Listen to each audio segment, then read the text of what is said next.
Team Fortress 2, the tongue-in-cheek, violent and unbelievably addictive multiplayer first-person shooter filled with hilarious antics and brilliantly balanced gameplay. And hats, you can't forget the hats. I've already mentioned some of my favourite weapons in the game, but rather inevitably, for all the great weapons in the game, there's another load of weapons that don't really fit the bill. That's not to say that they are in themselves bad weapons, just weapons I don't like using at all. If you've seen the other TF2 list, this countdown will work in virtually the same way. So I'm pretty much listing my least favourite weapon from each class, not necessarily the worst, my least favourite. Honestly guys, it's not that difficult. So let's go.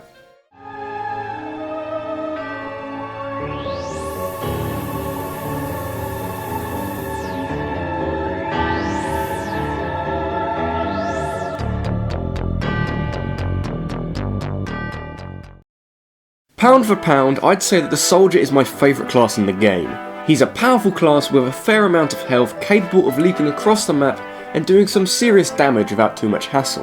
Not to mention that the soldier's rocket is probably the best projectile in the game, allowing you to hit people from vast distances without much threat to your own safety.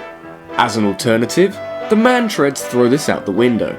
The only practical use I can find for the man treads is as part of the rocket jumper market gardener loadout, leaping across the map and occasionally killing someone with either those big boots or your garden trowel.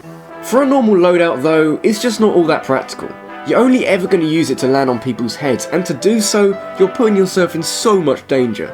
You're taking full damage and most likely rocket jump damage, and it just isn't worth it. Maybe if Valve tweaked it a little so that you don't take full damage, then it might be a good idea to put them on, but at the moment, not really.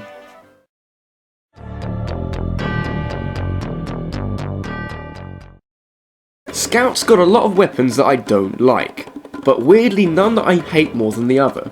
It's just a collection of mediocre pieces of kit that I don't like using. So take this with a grain of salt, but let's go with the Rap Assassin. Melee weapons are surprisingly effective as Scout. You can leap in there and do bits of chip damage here and there. The Rap Assassin isn't like this at all. The thing does virtually no damage when you hit someone with it. Instead, the super fun gimmick is that you can launch a Christmas bauble at someone, doing a fair amount of damage and inflicting bleed damage on someone. And okay, that's all nice and stuff, but if you're so good at hitting people with a Christmas decoration, why not just use the Sandman and stun them? Catch, dummy! Why inflict a small amount of damage on an opponent when you can stun them and finish them off in one move? The Rap Assassin comes across as a very unnecessary gimmick, and one that is neither effective in competitive play, or, for me at least, fun in any way. I'll take the Sandman any day of the week.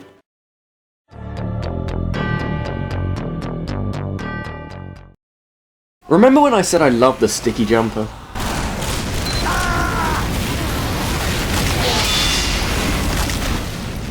Yeah. The thing is that the sticky jumper lets you take giant leaps across the map, getting behind people and generally being a giant dingus. If you combine this with the Ullapul Caber, you become the arsehole on the server, instantly killing people out of nowhere. Personally, that's fine with me. Occasionally you just have to be a flying Scottish idiot and be incomprehensibly annoying. My issues arise when you use the Ullapul Caber as part of a serious loadout. The Caber is, for me, the stupidest weapon in the game. There's absolutely no skill about walking up to someone and blowing them up in one shot. I mean, naturally occurring crits are one thing, but when the base damage is enough to blow them sky high, then we have a problem. The Caber is made slightly better by the fact that when you hit someone, you do a fair amount of damage to yourself, and in doing so, blow up the Caber, rendering it much weaker. But overall, I just hate that I'm going to run at you and 100% kill you with one shot. Because I am talent.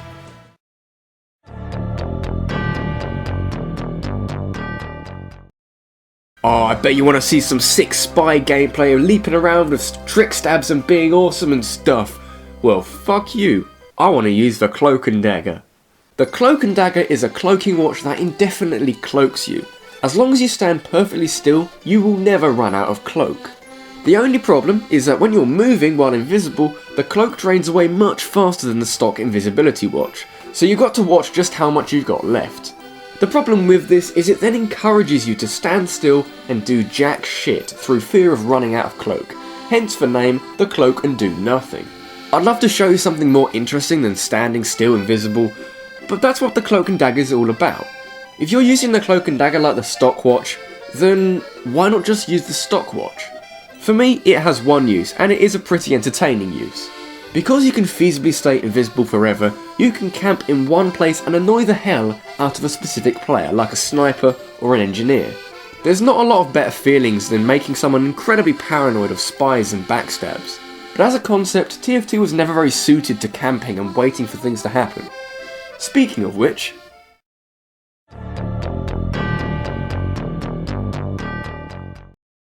Valve, why do you change weapons so much in updates? Prior to a recent update, the Cosy Camp for Sniper was atrocious. One of the most annoying and frustrating weapons to use in the game. Originally, the Cosy Camp would reduce your movement speed by 90% while aiming a shot, but would heal you for 1 health a second and eradicate flinching when hit with an enemy attack. Apart from the fact that this backpack encouraged you to stand perfectly still while sniping, it also inspired snipers to partake in the old pastime of camping and doing absolutely nothing. But then, Valve gave it a bit of a boost, and now it's slightly less shitty. The reduced movement speed is gone, now you can move around like normal, but now you take 20% more damage from everything. I mean, fine, as a standard sniper you're not likely to get in people's faces, but that's a pretty big downside for an item that has no massive upsides. Oh sure, you can regenerate a bit of health, but you know what else gives you health? A health pack, or a dispenser. Don't want to flinch and take knockback? Well, if you're flinching and taking knockback, you're probably being shot at, and maybe, just maybe you should move or do something about it.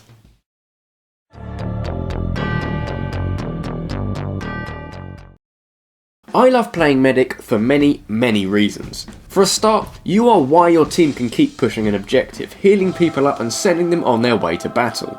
Also, if you happen to come across a hacker on the server, you can go Medic and heal him, leeching off his cheating and getting more kill assists than you'll know what to do with, because fuck the honour system. But mainly it's the first one, being the reliable and ever-present healer that provides the safety net for many players. I very rarely die when playing Medic normally, and so this makes the Vitasaur absolutely useless. Survivability is crucially important for a medic, especially when you're the only medic on your team. There's very few circumstances where another player who isn't a medic is going to heal you, and with you being dead, your teammates aren't getting constantly healed either. So when the Vitasaur reduces your health by 10, it doesn't bode well for keeping the German guy alive.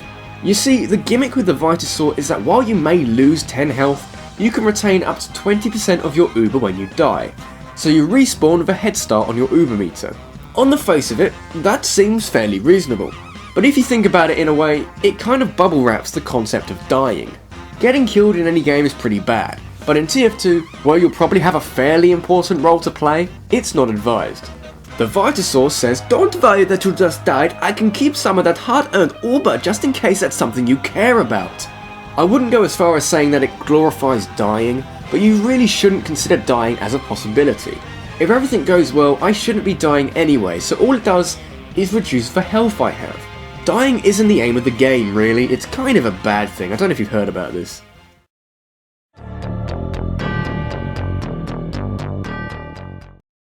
Heavies and medics are the best of friends. You'll rarely see one without the other, and if there is a medic on a team, he's very likely to have his medigun jammed firmly up the heavy's arse. This is one of the unwritten rules of TF2. A heavy medic combination is very hard to take down with most classes, and is capable of capping all sorts of objectives. So, can someone please explain to me the point of the heavy's Dalakos bar? Let's talk overheal stats, just how much extra health a heavy can have at one time. If he's got a medic firmly parked behind him, he'll always have a max of 450 health. On the flip side, if the same heavy inhales this little bar of Soviet chocolate, then he'll have a maximum of 350 health, rising to 450 with a medic's overheal. So, in case you weren't paying attention, using the Dalakos bar will give you an extra 50 health, but only for 30 seconds. Now okay, this has its uses. If you haven't got a medic on your team, it might just be worth considering taking this thing for a ride, just so the heavy becomes a bit heavier. 350 health is enough to survive a bit more of an enemy onslaught, so there might be times when it will save your life. But you've got to take into account the items you're giving up in favour of the chocolate. I mentioned in the other list how great the sandwich is, and while the Dalakos bar can heal you if you are a little hurt, it takes a lot longer to fully heal yourself. And let's just say for example that you do have a medic on your team, and he forms a special bond with your luscious heavy body. Using the Dalacus bar in these circumstances is incredibly dumb, as you get no extra overheal for eating it. I guess the chocolate has some uses, but they are very few and far between. Maybe Valve are sending gamers subliminal messages about how useless chocolate is in favour of something healthier like a sandwich. Or a shotgun.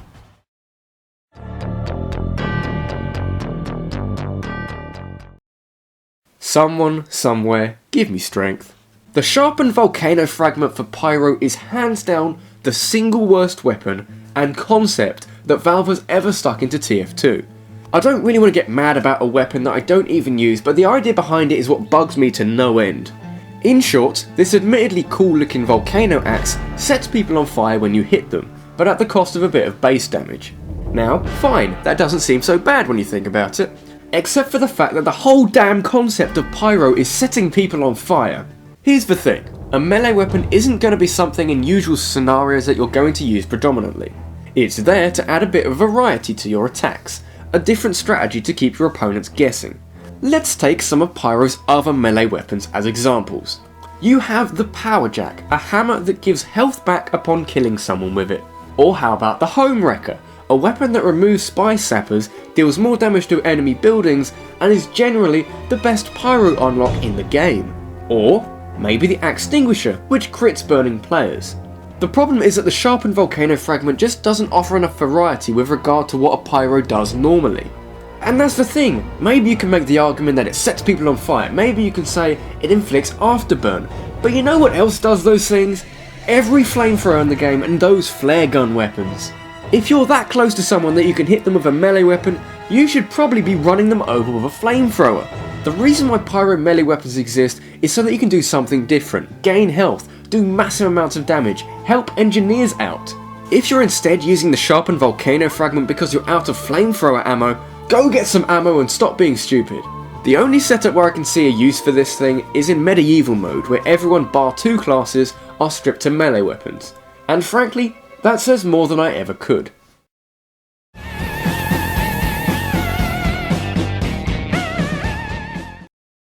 Now stop. Hear me out on this one. The weapon I hate more than any other in Team Fortress 2 is the Engineer's Gunslinger. Let's strip this one down to the bare bones. Engineer is classified as a defensive class, a class that can single-handedly hold down points by using sentry guns. Incidentally, a level 3 sentry gun is pretty damn powerful and most classes can be taken out very quickly with this thing. As a result, opposing teams tend to focus the big sentry guns and put a lot of effort into taking them out, using things like well-laid sticky bombs or a medic's Uber. Sentry guns are important to both defensive teams and the offensive teams trying to take them out. And as you may have guessed by now, the Gunslinger is virtually the complete opposite. Now before you all take a pop at me, I've got to say that I love using the Gunslinger. By equipping the Gunslinger, you aren't allowed to be great, big, massive, hulking level 3 sentries, but you can instead construct a fast building mini sentry. You can't upgrade it any further than level 1, but it costs slightly less metal to build than a normal sentry, so you can actually build one after another before you run out of metal. Remember that bit for later. Using mini sentries is a lot of fun. You can hide them out of sight and they'll slowly and reliably kill a weakened opponent. Especially because it retains the ability to never miss a shot, because it isn't controlled by the player. It also means that once you've placed one down, you can go off and do more interesting things and go after people with your shotgun or something. If your sentry gets destroyed, don't worry, just build another one, they're dirt cheap to build. All of this is a lot of fun and a great alternative to using a big sentry gun. That is, until you flip the scenario around. While I like using the Gunslinger, fighting someone else who is using the mini sentries is one of the most frustrating experiences in TF2 for me. Gunslinger engineers don't have to care about their mini sentries, they can just plant them down and run away without fear of putting effort and investing metal into something that might get destroyed. The fact that an engineer can build 2 of them with full metal can lead to something called mini sentry spam, where an engineer can keep building mini sentries one after another with so much ease and without a lot of thought being put into it. It's brilliant. The opposition don't see a mini sentry as a huge threat, so they won't really care enough to actively seek it out and destroy it, like they would with a normal sentry. It's in the grey area between a massive threat and no threat at all. If you try and take out a mini sentry with a class that doesn't shoot projectiles, or just so happens to have a sentry sapping device, you'll probably be able to destroy it, but at the cost of a significant amount of your own health. And you know what? Equipping the Gunslinger gives the Engineer an extra 25 health to a maximum of 150. Why? Why would an Engineer with such fantastic attacking options and horrifyingly devious defensive options need extra health? So in summary, the Gunslinger is a great weapon. You end up trading a big, high maintenance sentry for a cheaper, smaller, easier to hide mini sentry, but unfortunately, that's half the problem. I don't hate the Gunslinger for being a bad weapon. I hate it for almost being too good. Where's the big, game-changing downside to having the Gunslinger? So, you don't get to build big sentries, that's fine. People don't really seem to care about the small sentry gun that always hits you and costs very little time and metal to build. Sure, the setup may be a bit more temporary, but you can always just build another one. They cost nothing to build. And another one, and another one, and another one, and another one. It was at this point in history that rabbidluigi lost what remained of his sanity. A loss of sanity brought about by the inclusion of mini-sentries in a game called Team Fortress 2. I hope you've enjoyed this tale of internal struggle and heartbreak. Thank you for watching, and good night. And another one.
If fighting is sure to result in victory, then you must fight. Sun Tzu said that, and I'd say he knows a little more about fighting than you do, pal, because he invented it.